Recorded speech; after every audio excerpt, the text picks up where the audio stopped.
धडगाव तालुक्यातील बिलगाव वनक्षेत्रातील बुशा परिमंडळातील नियतक्षेत्र साफ या कंपाऊंड नंबर 76 मौजे बिलगावचा निलदेपाडा यात जंगल भागात अवैधरित्या सागदांड्याचा साठा तस्करीच्या उद्देशाने लपवून ठेवल्याच्या गुप्त बातमीवरून बिलगाव रेंज स्टाफसह गस्त करीत असताना ठिकठिकाणी सागदांड्या 44 नग किंमत 28,675 रुपये व 7 चौपट नग एक किंमत 1,050 रुपये असा एकूण 1.189 घनमीटर सागवान लाकूड 29,775 रुपये किंमतीचा मुद्देमाल मिळून आला।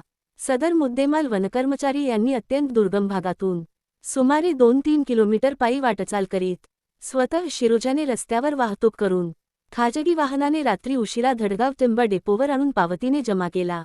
सदर गुन्ह्याबाबत भरतसिंग परदेशी वनपाल बुशा यांनी त्यांच्याकडील वनगुन्हा भारतीय वन अधिनियम 1927 चे कलम 26(1) फ अन्वये नोंदविला। सदर गुन्हेकामी योग्य ती कागदपत्रे तयार केली।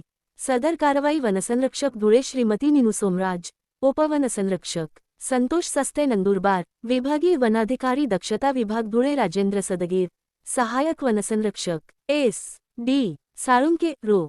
ह. यो. अक्राणी यांच्या मार्गदर्शनाखाली व लक्ष्मीकांत शेंडगे वनक्षेत्रपाल बिलगाव प्रादेशिक व वनक्षेत्रपाल अक्राणी प्रादेशिक श्रीमती चारुशीला काटे यांच्या नेतृत्वाखाली वनक्षेत्रपाल प्रशिक्षणार्थी प्रथमेश राणे, वनपाल बुशा भरतसिंग परदेशी, वनपाल माळ प्रतिभा बोरसे, वनरक्षक मंगेश वळवी, अशोक पावरा, उमेश पावरा, पूनम पावरा, रेखा पावरा, मनीषा पावरा, जोली वळवी, प्रमिला पावरा, गिरधर पावरा, दिनेश वसावे, वैशाली पाडवी, वनमजूर जाण्या पावरा यांनी केली।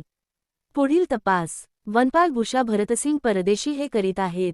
सातपुडा मिरर न्यूज नेटवर्कचे YouTube channel subscribe, like, share, comment करा। बातमी व जाहिरात साठी संपर्क 9423497275।